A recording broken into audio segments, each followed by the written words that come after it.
Rënja e numrit të nxënësve padyshim që ka karakter demografik të uljes së natalitetit, po edhe mbi gjithë të rritjes së imigrimit, net imigrimit.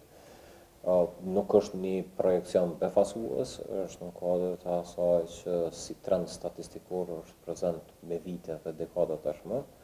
po befasues padyshim ngelet mos reagimi institucional për përshtatje të politika dhe investimeve ka shi numri në rënje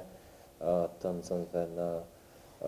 gjitha nivelet e arsimit pa përjashtim. Nëse politikat nuk korrigjohen karshi këtij trendi demografik, atëherë neve do të kemi në rritje mbi gjitha trendin e fonditorëve të mësimdhënësve të pashfrytzuar. Unë rikujtoj që tashmë sa aktualisht i kemi një mësimdhënës të cilët janë tepric me fond të paplotësuar të orëve, dhe ky padyshim do të jetë një fond i paplotësuar në rritje tutje. Përtej kësaj, neve kemi hapësira të pashfrytzuara të shumë shkollave në zona rurale, po të njëjtën kohë kemi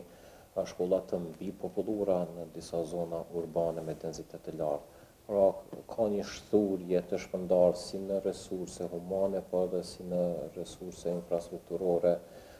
si rezultat i këtij ndryshimi demografik, për të cilët nevojitet një reagim super i shpejt në mënyrë që ky trend demografik të mos kthehet pastaj në një shqetësim të një përmase më të madhe. Tash ky trend në ulje i numrit të nxënësve kthehet edhe trend në ulje dhe i fuqisë punëtore të gatshme për tregun e punës. Dhe kjo padyshim na vën në pah edhe domosdoshmërinë edhe përditësimin të shumë profileve në mënyrë që për këtë numër të nxënësve sa do të reduktuar të kemi profilet të studimit për të cilën me të vërtet ka kërkesë tregu i punës dhe që këta student orientohet në profile që gjenerojnë ekonomi dhe në profile që ka kapacitet absorbues.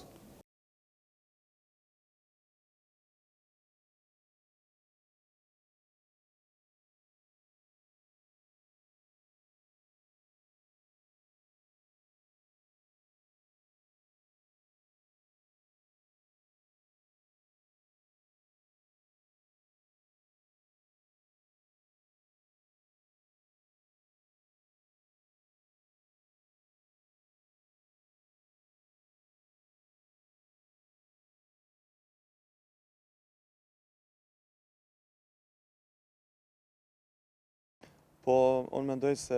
ka disa shkaktarë që kanë ndikuar në këtë rënje, para se gjithashtu kemi të bëjmë me zvoglimin e numrit të fëmijëve, pra zvoglimin e natalitetit, por edhe emigrimin. E dim që ka pasur një emigrim të konsiderueshëm në këtë kohë, që ka qenë si pasojë e gjendjes rënduar ekonomike, ngritjes së inflacionit, jo stabilitetit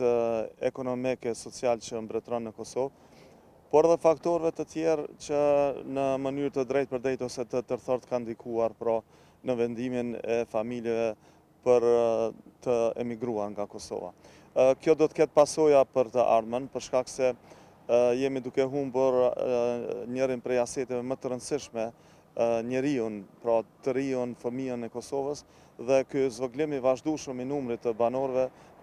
do të reflektoj pra me një të ardhmen të zënë për vendin tonë. Po, unë mendoj se Kosova ende nuk ka një elitë politike të përgjithshme, e cila i merr përgjegjësitë në kuptimin e ndërmarrjes së hapave konkret për të zbutur gjendjen dhe për të punuar në drejtimin e duhur. Politikanët janë ende të zënë, do thotë, me punët e tyre më tepër për të uratuar militantët, por edhe për të mbushur xhepat e tyre, kështu që kjo fare pak ose as pak nuk ju bën përshtypje. Pra ende nuk kemi udhëheqës dhe elita politike që do të punonin për atë që paguhen, por ata paguhen për të punuar për vete. Dhe një situatë e tillë natyrisht është tragjikomike për vendin tonë. Kanë kaluar më shumë se 25 vite dhe deri më sot pra nuk mund të themi që kemi pasur udhëheqës që ka pasur dertin e vendit, por e kanë dertin e xhepit të vet dhe pasurimit nga fondet publike. Kosova do të përballet me mungesë të fuqisë punëtore në të gjithë sektorët, por padyshim më të theksuara do të jenë sektorët që ndërlidhen me ndërtimtarinë, me agrobiznesin, me bujqësi, blegtori, shërbime e kështu me radhë. Të gjitha këto kërkojnë punëtor të shkath dhe të aftë,